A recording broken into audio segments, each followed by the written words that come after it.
د ذوالحجې په میاشت کې په یوم عرفه باندې تکبیرونه هم شروع کیږي. زمونږ د پاکستان والو د پاره تکبیرونه کله به شروع کیږي؟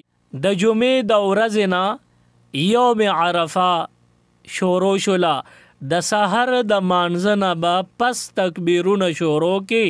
په بلند آواز به نارینه وی او پست آواز سره به زنانه وی. تکبیرونه څنګه دي؟ نو الله اکبر الله اکبر، لا اله الا الله والله اکبر، الله اکبر ولله الحمد. دا تکبیرونه دي.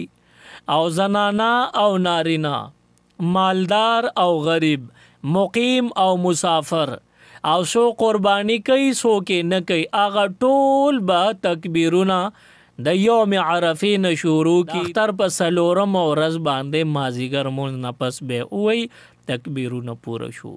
سو ځله به وی.